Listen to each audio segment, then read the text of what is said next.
History of microbiology. आज हम लोग नर्सिंग लेक्चर में ये टॉपिक देखेंगे।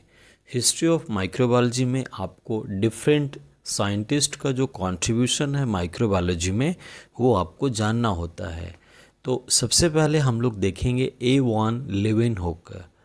A1 लेवेनहुक जो थे, इनका जन्म 1675 में हुआ था। इन्होंने माइक्रोबायोलॉजी के फील्ड में जो कंट्रीब्यूशन दिया था उसमें सबसे पहला है design a single lens microscope. इसके पहले कोई भी माइक्रो ऑर्गेनिज्म को देखने के लिए कोई डिवाइस नहीं था, लेकिन A1 लेवेनहुक ने सिंगल लेंस माइक्रोस्कोप का आविष्कार किया और उसकी सहायता से इन्होंने माइक्रो ऑर्गेनिज्म को देखा भी।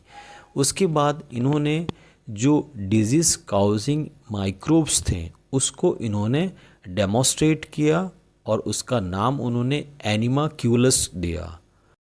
थ्योरी ऑफ स्पॉन्टेनियस जनरेशन, इसमें इन्होंने बताया कि कोई भी जो माइक्रो ऑर्गेनिज्म है वो खुद ब खुद डिकम्पोज ऑर्गेनिक मैटर के ऊपर जन्म ले लेती है। हालांकि ये बाद में ये थ्योरी जो है डिस्प्रूव हो गया था, यानी कि एक्सेप्ट नहीं हुआ।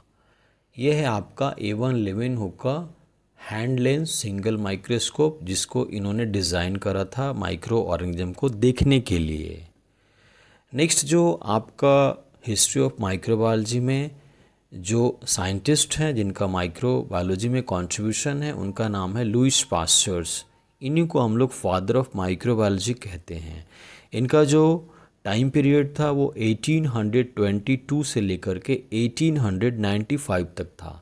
इनका कंट्रीब्यूशन जो था, इन्होंने सबसे पहले थ्योरी ऑफ स्पॉन्टेनियस जनरेशन को डिस्प्रूव किया, गलत साबित किया।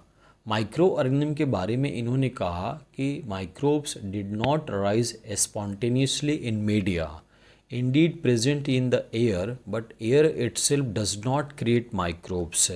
यानी कि एयर में माइक्रोब्स तो हैं, लेकिन ऐसा नहीं है कि वो स्वतः जन्म ले लेंगे अगर मीडिया हमने उनको प्रोवाइड कराया तो।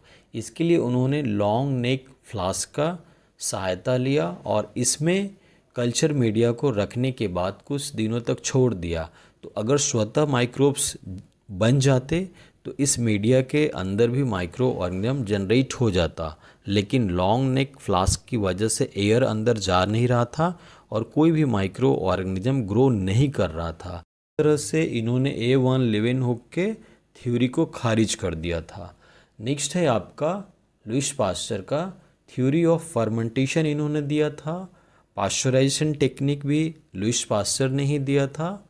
देन है आपका प्रिंसिपल ऑफ स्टरलाइजेशन, जिसमें इन्होंने ऑटोक्लेव, हॉट एयर ओवन और एंटीसेप्टिक सॉल्यूशन इसका इस्तेमाल करके किसी भी चीज़ को कैसे आप स्टरलाइज कर सकते हैं, इसके बारे में जानकारी जो है लुईस पास्चर ने ही दिया था। इसीलिए प्रिंसिपल ऑफ स्टरलाइजेशन जो है लुईस पास्चर के नाम पे जाता है। तो ये सारे पॉइंट्स आपको याद रखने हैं। नेक्स्ट है आपका he coin the term vaccine. Vaccine word भी इन्होंने ही दिया था। उसके बाद वैक्सीन का इन्होंने डेवलपमेंट में किया था, जिसमें मोस्ट जो कॉमन इन्होंने काम करा था वैक्सीन का वो था आपका chicken cholera, anthrax and rabies vaccine. तो आप देख लीजिए कि लुईस पास्चर का कंट्रीब्यूशन माइक्रोबायोलॉजी के क्षेत्र में बहुत ही ज़्यादा है। ये आपको कभी कभी एग्ज़ाम में इंडिविजुअल्स लुईस पास्चर के बारे में पूछे जाते हैं। नेक्स्ट जो माइक्रोबायोलॉजी के फील्ड में कंट्रीब्यूशन जो साइंटिस्ट का है जो आपको जानना है वो है आपका जोसेफ लिस्टर्स।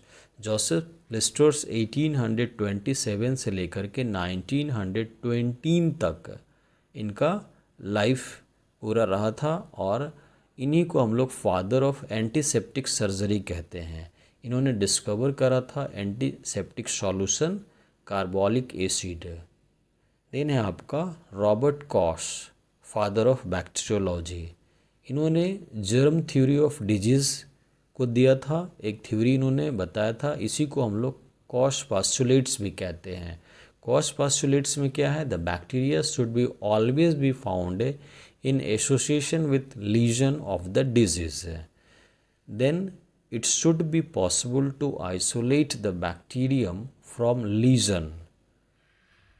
नेक्स्ट है आपका कॉश पोस्टुलेट्स में inoculation of such pure culture into the suitable animal should be reproduce the lesion of the disease. Then है आपका it should be possible to re-isolate the causative agents in pure culture from the lesion.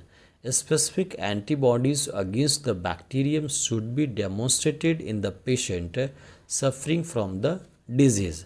अब हम cosh postulates का हिंदी में समझने की कोशिश करेंगे। इनका कहना था कि कहीं पे भी अगर लीजन हुआ है यानी कि घाव हुआ है तो वहाँ पे बैक्टीरिया पाया जाएगा और ये बैक्टीरिया को आप आइसोलेट कर सकते हैं।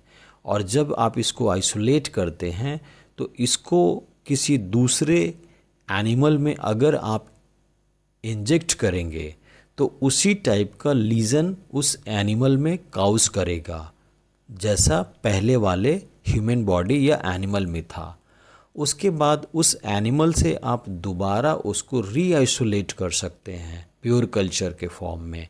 और वहाँ पे जब आप रीआइसोलेट करेंगे तो वहाँ पे भी उसी टाइप का बैक्टीरिया मिलेगा जो आपने पहले वाले एनिमल्स में इंजेक्ट करा था या इसके पहले जो सबसे पहले जो लीजन काउज किया था ह्यूमन बॉडी या किसी एनिमल के ऊपर, वही बैक्टीरिया आपको थर्ड स्टेज में भी जो दूसरे एनिमल में आपने इंजेक्ट करा है वही बैक्टीरिया यहाँ पे आइसोलेट होगा।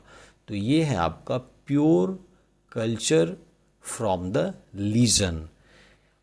नेक्स्ट पॉइंट है उसमें इन्होंने बोला था कि अगर बैक्टीरिया का इन्फेक्शन हुआ है जिससे लीजन काउज हुआ है तो उस बैक्टीरिया के अगेंस्ट में बॉडी के अंदर स्पेसिफिक एंटीबॉडी बना होगा जिसको कि आप आइसोलेट करके देख सकते हैं। तो ये था कॉश पोस्टुलेट्स, यानी कि डिजीज़ होगा, लीजन होगा तो वहाँ बैक्टीरिया पाए जाएंगे, उस बैक्टीरिया को आप आइसोलेट कर सकते हैं और उस बैक्टीरिया को आइसोलेट करके अगर आप किसी न्यू एनिमल में इंजेक्ट करेंगे तो वहाँ पे भी सेम टाइप का लीजन बनेगा और वहाँ से फिर आप अगर आइसोलेट करके किसी दूसरे एनिमल में इंजेक्ट करेंगे तो वहाँ पे भी लीजन बनेगा और इन सब के लीजन बनने के बाद बॉडी के अंदर एंटीबॉडीज़ बनेंगे।